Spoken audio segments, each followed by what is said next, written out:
Bonjour à tous et bienvenue dans cette toute nouvelle édition de Cybernews. Après que la Cour de justice de l'Union européenne a invalidé successivement le Safe Harbor en 2015 et le Privacy Shield en 2020, le président américain Joe Biden et Ursula von der Leyen, la présidente de la Commission européenne, ont annoncé le 25 mars 2022 un nouvel accord sur le transfert des données personnelles. Il s'agit là de la troisième tentative d'accord formulée en moins de 10 ans. Comment parvenir à un accord entre ces deux puissances qui ont des conceptions extrêmement différentes de la nature et du statut des données personnelles? Cet accord permettra-t-il de faire cohabiter le RGPD avec le Cloud Act? À l'heure actuelle, les contours juridiques de cet accord sont encore flous. Pour en parler, je voudrais accueillir nos deux invités. Élise Dufour, bonjour. Enchantée, bonjour. Vous êtes avocate spécialisée dans la propriété intellectuelle et les nouvelles technologies. C'est un plaisir de vous avoir. Merci. Et à ma gauche, Philippe Huillon, vous êtes délégué de la protection des données à la Redoute. Bonjour et bienvenue à vous aussi. Bonjour, merci de m'accueillir. Alors Joe Biden a signé début octobre un décret exécutif qui pose, selon la Maison-Blanche, et je cite, une base juridique importante pour les flux de données transatlantiques en répondant aux préoccupations soulevées par la Cour de justice de l'Union européenne. Alors, Élise Dufour, quel garde-fou supplémentaire est-ce qu'on a aujourd'hui dans ce texte par rapport, par exemple, au Privacy Shield? Il ne s'agit pour l'instant que d'une annonce. Une annonce de vouloir créer un nouveau cadre permettant le flux des données de l'Union européenne vers les États-Unis. Pourquoi est-ce que le Schrems a réussi à faire tomber le Privacy Shield et quelles en étaient les raisons? Il faut revenir un petit peu à l'histoire, à la genèse de cette décision. Eh bien, pour deux raisons principales, à savoir la non-proportionnalité de la collecte des données et de leur traitement dans le cadre de ces transferts, d'une part, et d'autre part, l'absence de possibilité d'avoir un recours juridictionnel devant une instance américaine en cas de contestation de la part d'un Européen. Pourquoi?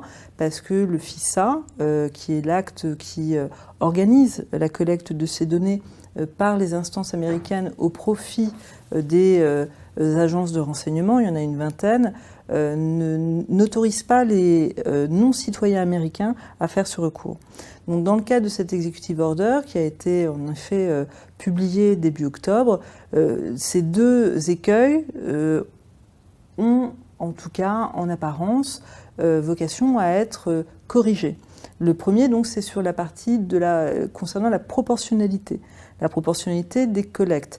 Jusque-là, les instances américaines avaient pour, on va dire, pratique de collecter toute donnée qui pouvait leur sembler nécessaire sans qu'il y ait vraiment de raison, et ce de façon indéfinie, sans avoir de limite de durée.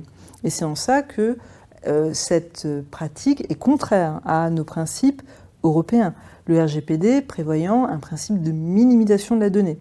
Qu'est-ce que ça veut dire, ce principe? Ça veut dire qu'une donnée ne peut être traitée et ne peut être collectée et conservée que pour une finalité déterminée, et ce pour une durée déterminée.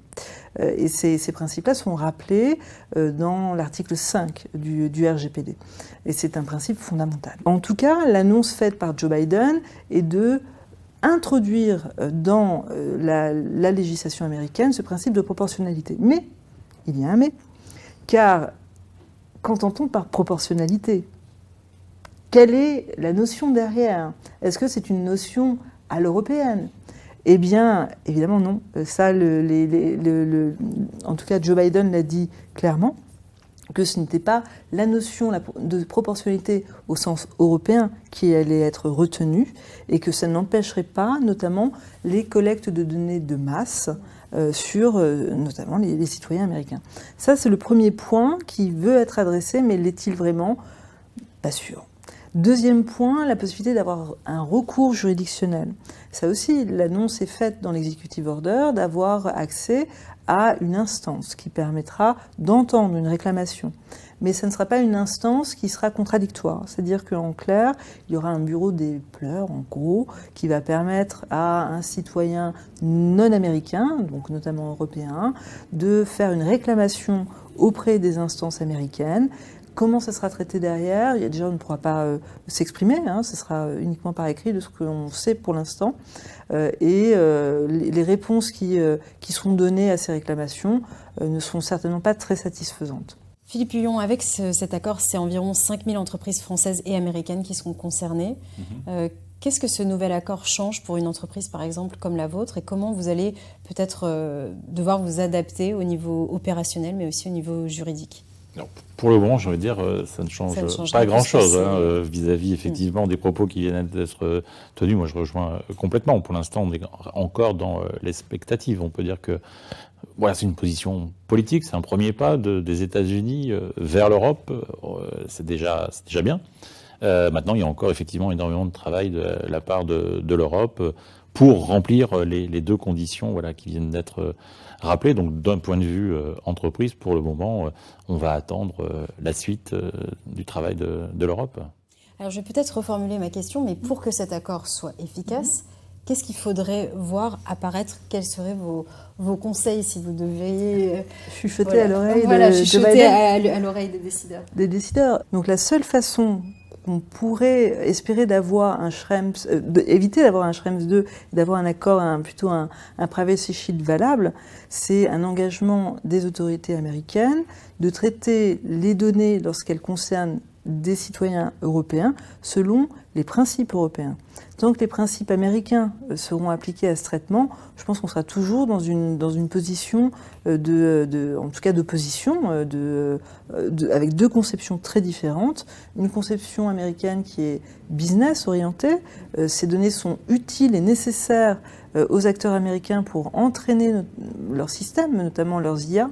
Donc c'est fondamental, et la perspective qui est prise est complètement différente de la perspective européenne, qui est axée, elle, sur la protection de la vie privée, sur la protection des droits et des libertés, qui sont des principes fondamentaux dans notre charte des droits fondamentaux. C'est un principe fondamental, donc avec lequel on ne peut pas transiger. Est-ce qu'on peut réconcilier du coup ces deux visions? Parce que là, on a l'impression que finalement, les deux ne vont jamais pouvoir se parler, puisque d'un côté, on a les Américains qui mettent en avant la sécurité nationale, le business, et voilà, l'Union européenne qui, avec le RGPD, a bien montré son ambition de protéger la vie privée des citoyens européens. Donc, ça paraît difficile, en tout cas, on verra ce que l'avenir dira, mais il est certain que la position qu'on adopte en Europe vis-à-vis de la gestion des données, et notamment des données personnelles, n'est pas du tout celle qui est adoptée pour l'instant aux États-Unis, malgré les différents actes qui ont pu être adoptés et qui vont déjà dans le bon sens. Et peut-être pour ceux qui nous regardent, pourquoi c'est important pour une entreprise aujourd'hui d'avoir ce cadre et que ce soit clair? Est-ce qu'aujourd'hui, justement, vous sentez qu'il y a un flou autour du cadre juridique, et qu'est-ce que vous voudriez voir clarifié? Les points qu'on évoque depuis tout à l'heure, mais en fait, l'idée, c'est de finalement retrouver de la confiance dans l'hébergement des datas qui peuvent être effectivement réalisés chez un acteur américain, parce que c'est aussi la confiance des clients, en fait, finalement. Voilà. Est-ce qu'on n'a pas justement un problème au niveau de l'hébergement en Europe, de ne pas pouvoir venir héberger nos propres données? Est-ce qu'il n'y a pas aussi une question de souveraineté? L'hébergement européen est possible. La problématique, c'est qu'aujourd'hui, on n'a pas forcément les solutions américaines en Europe. Voilà. Donc, à partir de là, on n'a pas forcément le choix en fonction des traitements que l'on met en œuvre. Oui, c'est un très très bon point. On voit qu'il y a une volonté européenne de créer ces outils, de les mettre à disposition et de faire converger les acteurs européens autour de solutions techniques qui seraient utilisées par les sociétés européennes. Pour l'instant, on n'y arrive pas. Les projets qui ont pu être lancés, en tout cas, ont échoué à date. Pourquoi ? Peut-être parce que chaque acteur européen souhaite garder au niveau européen sa propre souveraineté. Donc un travail en commun semble encore difficile, mais ça passe par là. Pour l'instant, on est dépendant des acteurs américains en termes de technologie. Et les entités françaises, et on le comprend, passent de toute façon nécessairement par un fournisseur de solutions américain dans le cadre de son activité de tous les jours. On reste, je pense, un partenaire essentiel pour les États-Unis. Et il est clair qu'il y a une convergence à trouver, et la situation géopolitique actuelle fait comprendre qu'il y a une volonté de rapprochement entre Europe et États-Unis, mais il faut que ce soit de façon plus équilibrée au regard de nos principes et du respect de nos droits et de nos libertés. Alors justement, vous évoquez la situation géopolitique actuelle. En raison du conflit en Ukraine, il y a aussi un accord énergétique qui a été signé entre l'Europe et les États-Unis, où les Européens pourraient disposer justement du GNL américain. Ça fait penser peut-être à ce qu'on a pu vivre dans les années 90, où là, ce serait peut-être du gaz contre des données. Contre données. Oui, c'est ça, ce qu'on avait vécu il y a une dizaine d'années, où on avait... Hystérie contre pétrole. Oui, c'était ça, exactement. Et on voit bien, en tout cas, que cet accord, en tout cas, comme vous le disiez, au mois de mars, est arrivé exactement au moment où le conflit entre la Russie et l'Ukraine a éclaté. Et c'est cette concomitance qui est troublante, on va dire. Oui. Après, on ne fait que des présomptions. Et cette accélération de cette volonté entre la Commission européenne et les États-Unis de trouver une solution en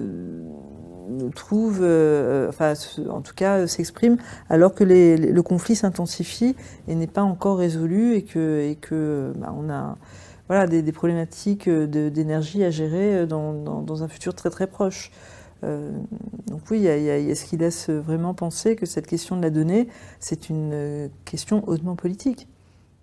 Alors Max Schrems a aussi déjà annoncé qu'il comptait repartir au combat pour un Max Schrems 3. C'est ça. On a l'impression qu'on va droit dans le mur. On est dans une situation de flou. On sait que les transferts vers les États-Unis sont périlleux. Les sociétés européennes, quelles sont les questions qu'elles se posent aujourd'hui? C'est dans quelle mesure elles peuvent néanmoins transférer ces données vers les États-Unis.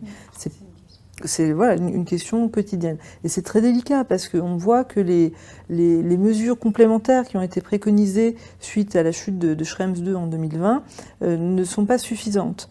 Et d'un point de vue juridique, la CNIL a déjà mis en demeure un certain nombre de sociétés du fait de l'utilisation notamment de cookies, car les transferts de données par le biais de la solution Google Analytics vers les États-Unis n'étaient pas sécurisés. Donc même les précautions prises additionnelles dans le cadre des accords, ce qu'on appelle les clauses contractuelles types qui sont utilisées pour permettre le transfert des données de l'Europe vers les États-Unis, les mesures complémentaires de sécurité n'ont pas été considérées comme suffisantes. Vous partagez cet avis ? Oui. Alors après, dans les solutions techniques, il y a potentiellement le chiffrement, mais c'est une solution qui est quand même assez lourde dans tous les sens du terme, lourde à mettre en œuvre, coûteuse également, et puis pour quel rapport qualité-prix, j'ai envie de dire, mettre en place le chiffrement. Après, par contre, on peut quand même saluer, je pense, les efforts faits par deux sociétés américaines qui consistent à finalement proposer leurs services en fait au sein de l'Union, pour pas les citer, Google et puis Microsoft, qui ont fait des rapprochements en fait avec des sociétés européennes. Alors pour l'instant, on en est au balbutiement, je pense. Il y en a une qui a été annoncée à grands coups de communication, mais ça reste encore à observer, et même juridiquement parlant, est-ce que finalement il y a une réelle totale indépendance ou pas, mais bon, on peut saluer quand même l'effort de ces sociétés qui, je pense, sont conscientes effectivement des enjeux qui sont en train quand même de se jouer entre les États-Unis et puis l'Europe. Peut-être que, alors c'est un bon point, mais est-ce que ça résoudra notre problème? Pas sûr, parce que le FISA vise les sociétés américaines, où qu'elles soient implantées dans le monde. Donc finalement, à partir du moment où on a affaire à un prestataire américain même avec un hébergement des données, ça souvent il y a une confusion qui est faite sur oui mais les données sont hébergées en Europe donc il n'y a pas de problème. Le problème c'est pas tant le lieu d'hébergement, c'est une question, là là on règle les problèmes de flux transfrontières, mais ça n'empêche que par l'hébergement des données par un acteur américain, cela soumet sur le sol français ou européen, cela soumet ces données au règlement américain FISA, et donc ça ne règle pas tout à fait le problème. Mais on n'est plus sur une question de transfert. Là, le côté transfert des données est réglé, puisqu'il n'y a plus de flux, mais on reste... ça sur une question de loi aussi extraterritoriale. Exactement, c'est ça, tout à fait. Donc là, en fait, c'est surtout la construction juridique, parce qu'en fait, ils créent des sociétés à part entière. C'est pas une société...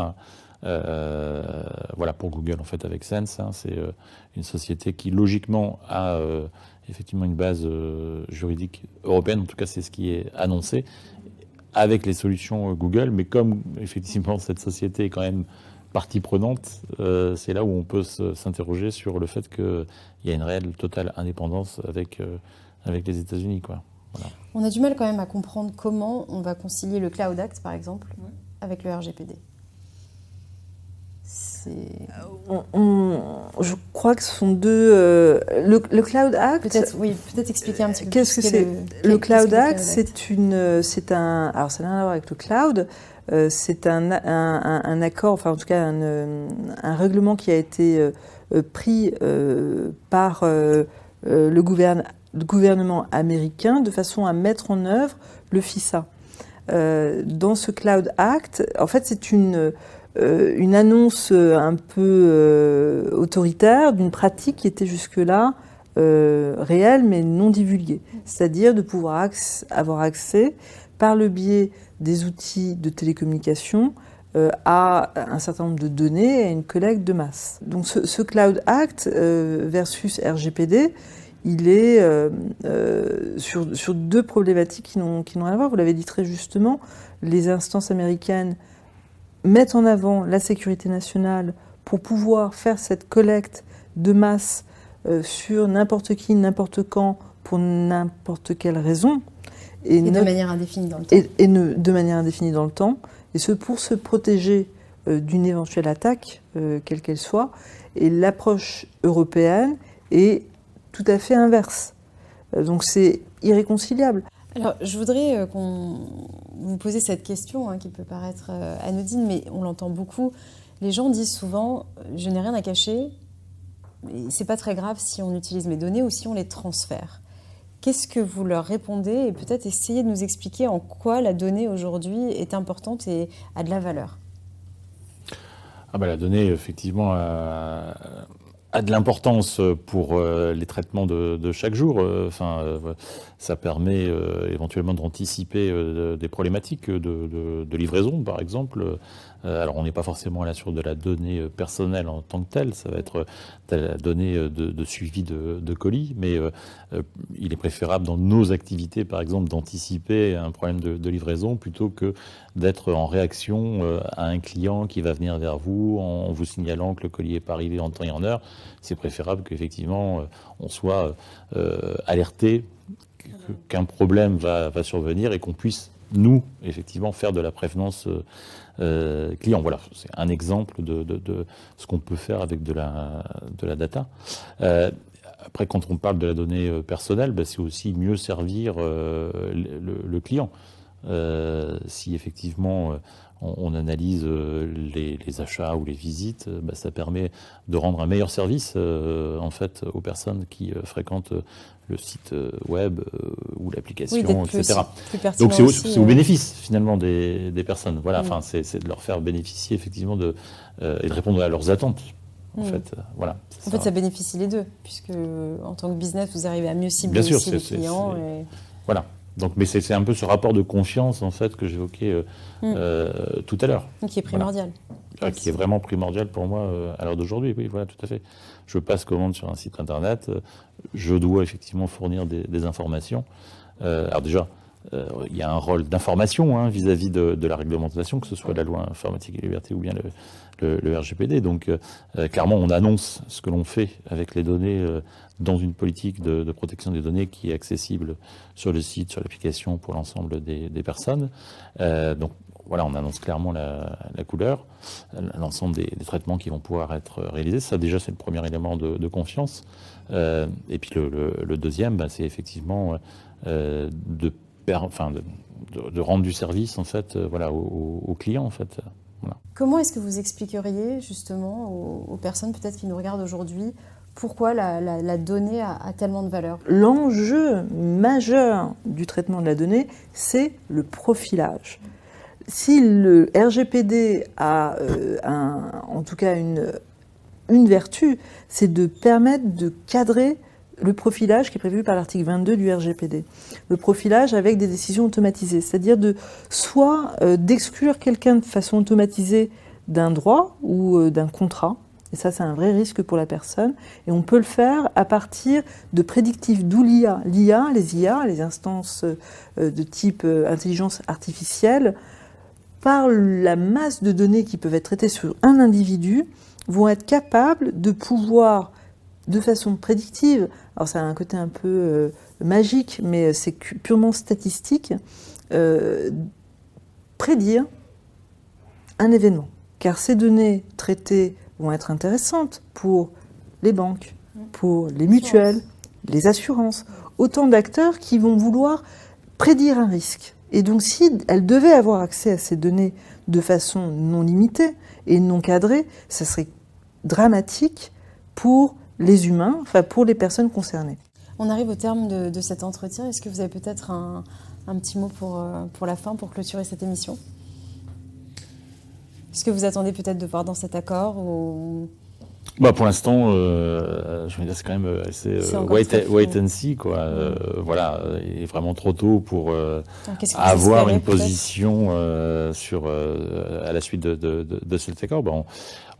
Moi, ce que j'espère, c'est qu'effectivement, l'Europe pourra, avec les États-Unis, répondre aux manquements qu'on a soulignés en début d'entretien du mieux possible, pour qu'on retrouve un peu de sérénité dans les contrats que l'on peut tous avoir avec des sociétés outre-Atlantique.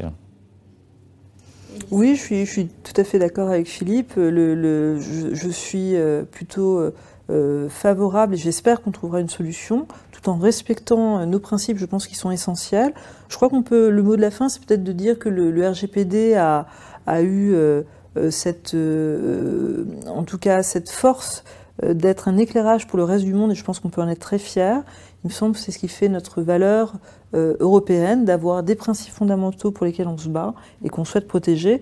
Et il me semble que c'est la ligne à tenir et qu'il ne faut pas se laisser, en tout cas, dévoyer dans cette approche-là et tenir cette ligne-là, qui me paraît essentielle. Bien, merci à tous les deux. C'est la fin de cette émission. Merci à vous de l'avoir suivi et à très bientôt. Merci beaucoup. Merci. Merci.